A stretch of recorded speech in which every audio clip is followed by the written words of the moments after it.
নমস্কার বন্ধুরা, তোমরা সবাই কেমন আছো? আমি এসে গেছি বাংলানা ব্লগ নিয়ে। আজকে একটা নতুন ভিডিও নিয়ে এসেছি। আর আজকে আমি করছি কাঁঠাল বিচির ভর্তা। তো কাঁঠাল বিচি ভর্তা করার জন্য দেখো অবশ্যই কাঁঠাল বিচি লাগবে। আর এই কাঁঠাল বিচির খোলাগুলোকে ছাড়িয়ে নেবো, তাই জন্য আমি খোলাগুলো ছাড়িয়ে মাঝখান দিয়ে ফালি করে নিচ্ছি, কারণ সিদ্ধ করতে সুবিধা হবে তাই জন্য। আর দেখো আমি এক হাতে মোবাইলটা ধরেছি আর এক হাতে আমি ভিডিওটা করছি, কারণ একটু কাটাটা তোমাদেরকে দেখাচ্ছি, তাই জন্য বটি দিয়ে কেটে নিচ্ছি। আর এদিকে কাঁঠাল বিচিগুলো ধুয়ে নিয়েছি, ধুয়ে দেখো আমি গ্যাসটা অন করে দিচ্ছি, দিয়ে এর মধ্যে একটু জল দেবো, জল দিয়ে একটু নুন দিয়ে ভালো করে সিদ্ধ করে নেবো। আর বন্ধুরা তোমরা জানো কাঁঠাল বিচি ভর্তা খেতে কতটাই টেস্টি, সেটা যারা তোমরা খাও, খেতে ভালোবাসো, তারা জেনে থাকবে কতটাই টেস্টি। আর প্রত্যেক দিন এই রোজ রোজ মাংস কি মাছ কাউরি খেতে ইচ্ছে করে না, তখন একটু মুখের স্বাদ বদলানোর জন্য বা একটু অন্যরকম খাওয়ার জন্য এই রকম রান্না আমাদের করতে হয়। আর এগুলো করতেও সময় লাগে, কারণ কাঁঠাল বিচির খোলাগুলো ছাড়াতে হয়। তাই এখন অনেকেই এই পরিশ্রমের ভয় কেউ করতে চায় না অনেকেই, কিন্তু এই রান্নাগুলো খেতে, এগুলো ট্র্যাডিশনাল রান্না, অনেক দিনকার আগেকার রান্না এগুলো। তো এগুলো মানুষ ভুলে যায়, এখন করতে চায় না, কিন্তু খেতে খুবই টেস্ট এগুলো। আর খেতেও স্বাস্থ্যের পক্ষেও খুবই এগুলো ভালো। তো দেখো কাঁঠাল বিচি সিদ্ধ করা হয়ে গেছে, আমি নামিয়ে নিয়েছি। আর এটা ভালো করে কাঁঠাল বিচিটা মাখবো ঠান্ডা হয়ে গেলে। আর তার আগে কড়াই আমি সরষের তেল দিয়ে দিচ্ছি, দেখতেই পেরেছো। এ দেখো কাঁঠাল বিচিগুলো সিদ্ধ গেছে, ভালোভাবে সিদ্ধ করেছি। এটা ভালো করে সিদ্ধ করে নিতে হবে, কারণ নাহলে এটাকে ভালো করে চটকাবে কী করে, তাই জন্য সিদ্ধটা ভালো করে নিতে হবে। তারপর আমি হাত দিয়ে ভালো করে চটকে নেবো কাঁঠাল বিচিগুলো। আর ওইদিকে দেখেছো কড়াই আমি সর্ষের তেল দিয়ে দিয়েছি। আর কাঁঠাল বিচি ভর্তা করার জন্য সর্ষের তেল ছাড়া কিন্তু হবে না, কারণ সর্ষের তেল ছাড়া এই আলু ভাতে মাখা বলো, কাঁঠাল বিচি ভর্তা বলো, এগুলো সর্ষের তেল লাগে, সর্ষের তেল ছাড়াই এগুলো হয় না। তো সর্ষের তেল আমি এই জন্য কড়াই দিয়ে দিয়েছি। আর এটা ভালো করে চটকে নিচ্ছি, কারণ এগুলোকে ভালো করে মাখতে হবে, যেহেতু এটা ভর্তা হবে, তাই জন্য ভালো করে আমি কাঁঠাল বিচিগুলো মেখে নিচ্ছি। আর এদিকে কড়াই তেল গরম হয়ে গেছে, এখানে পেঁয়াজ কুচি, রসুন কুচি আর টমেটো কুচি, একটা ছোটো টমেটো আমি কুচি করে দিয়েছি। দিয়ে এটা আমি ভালো করে ভেজে নেবো তেল দিয়ে, আর সর্ষের তেল দিয়ে সাথে।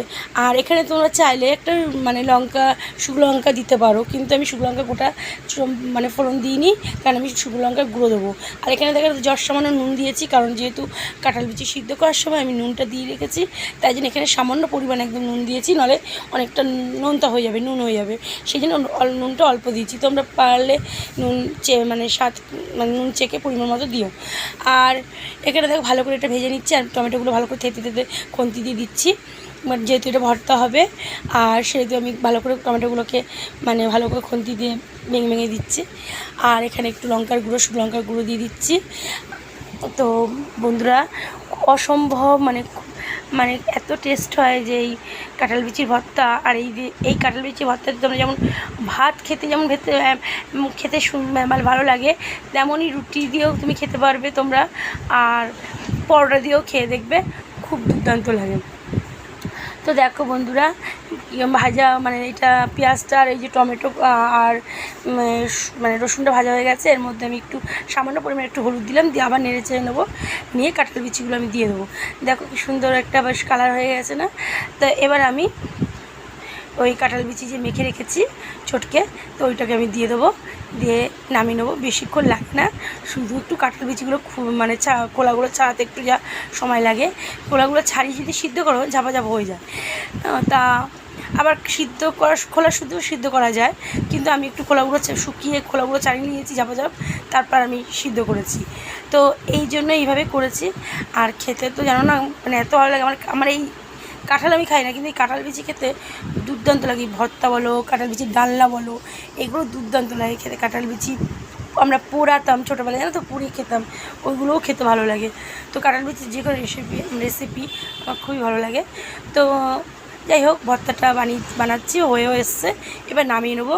আর বন্ধুরা ভিডিওটা যদি ভালো লাগে অবশ্যই লাইক করো, ভিডিওটা শেয়ার করো, আর আমার চ্যানেলটা সাবস্ক্রাইব করো। যারা সাবস্ক্রাইব করো তারা সাবস্ক্রাইব করে নিও, আর পুরো ভিডিওটা স্কিপ না করে দেখো। আর আজকের মতো ভিডিওটা এখানেই শেষ করব।